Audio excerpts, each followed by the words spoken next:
안녕하세요. 오늘은 10월 4일 화요일 아시시의 성 프란치스코 기념일입니다. 성 프란치스코 성인은 1182년 이탈리아의 작은 도시 아시시의 부유한 가정에서 태어나 사치스러운 생활을 하였습니다. 기사의 꿈을 안고 전투에 참가하였다가 포로가 된 그는 많은 몸값을 내고 풀려났습니다. 다시 예전처럼 자유분방하게 살다가 중병에 걸린 프란치스코는 생사의 갈림길에서 가까스로 회복하면서 마음의 변화를 일으켜 가난한 이들에게 자선을 베풀며 기도 생활을 시작하였습니다. 이러한 그에게 젊은이들이 모여들자 그들과 함께 프란치스코 회를 설립하여 복음적 가난을 실천하였습니다. 프란치스코는 1224년 무렵 그리스도의 고난을 묵상하면서 예수님의 5상처를 자신의 몸에 입었는데 이러한 오상의 고통은 죽을 때까지 계속되었습니다. 1226년에 선종한 그를 2년 뒤 그레고리오 9세 교황이 시성하고 이탈리아의 수호 성인으로 선포하였습니다.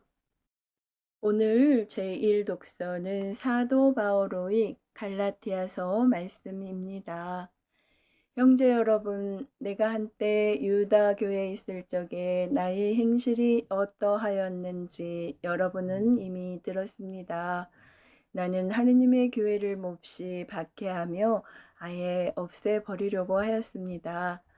유다교를 신봉하는 일에서도 동족인 내 또래의 많은 사람들보다 앞서 있었고 내 조상들의 전통을 지키는 일에도 훨씬 더 열심이었습니다. 그러나 어머니 뱃속에 있을 때부터 나를 따로 뽑으시어 당신의 은총으로 부르신 하느님께서 기꺼이 마음을 정하시어 내가 당신의 아드님을 다른 민족들에게 전할 수 있도록 그분을 내 안에 계시해 주셨습니다. 그때 나는 어떠한 사람과도 바로 상의하지 않았습니다. 나보다 먼저 사도가 된 이들을 찾아 예루살렘에 올라가지도 않았습니다. 그냥 아라비아로 갔다가 다시 다마스쿠스로 돌아갔습니다.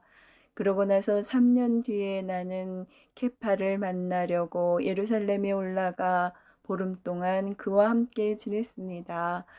그러나 다른 사도는 아무도 만나보지 않았습니다. 주님의 형제 야고보만 보았을 뿐입니다. 내가 여러분에게 쓰는 이 글은 하느님 앞에서 말합니다만 거짓이 아닙니다. 그 뒤에 나는 시리아와 킬리키아 지방으로 갔습니다. 그래서 나는 유다에 있는 그리스도의 여러 교회의 얼굴을 알려진지 않았습니다. 그들은 한때 우리를 박해하던 그 사람이 지금은 자기가 한때 그렇게 없애버리려고 하던 믿음을 전한다는 소문만 듣고 있었습니다. 그리고 그들은 나 때문에 하느님을 찬양하였습니다. 주님의 말씀입니다. 하느님 감사합니다. 이어서 루카 복음입니다. 그때 예수님께서 어떤 마을에 들어가셨다. 그러자 마르타라는 여자가 예수님을 자기 집으로 모셔들었다. 마르타에게는 마리아라는 동생이 있었는데 마리아는 주님의 발치에 앉아 그분의 말씀을 듣고 있었다. 그러나 마르타는 갖가지 시중 드는 일로 분주하였다. 그래서 예수님께 다가가 주님, 제 동생이 저 혼자 시중 들게 내버려 두는데도 보고만 계십니까? 저를 도우라고 동생에게 일러주십시오. 하고 말하였다. 주님께서 마르타에게 대답하셨다.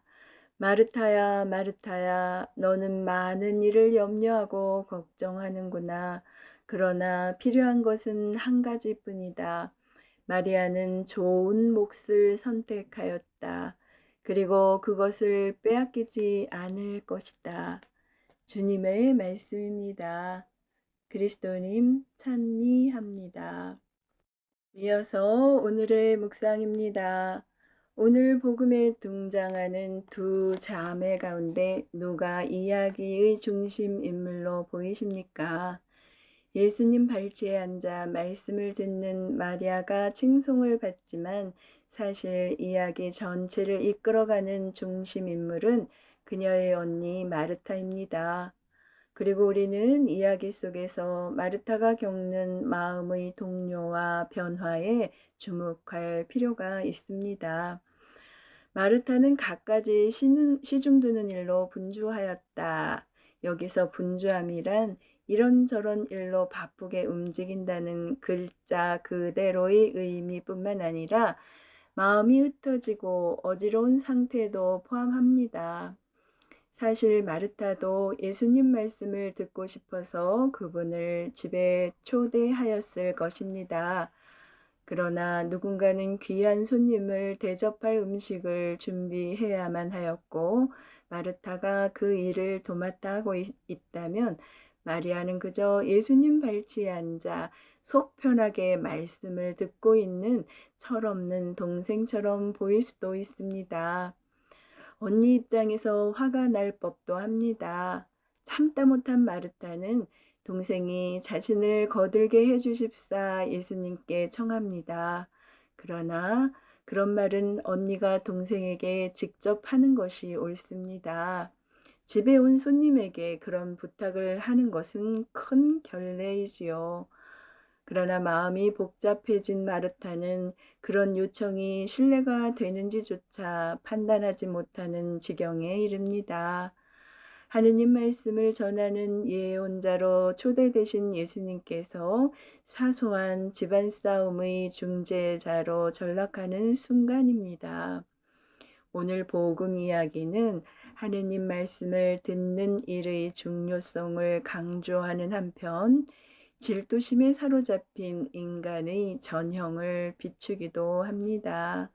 마르타는 그분 말씀이 듣고 싶어서 예수님을 집에 초대하였지만 나중에 가서는 동생이 말씀을 들을 기회마저 박탈하려고 합니다.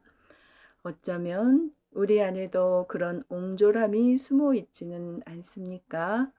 내가 누리지 못할 바에는 남도 누리지 못하길 바라는 질투심에 사로잡히지 않도록 늘 깨어 기도해야 하겠습니다.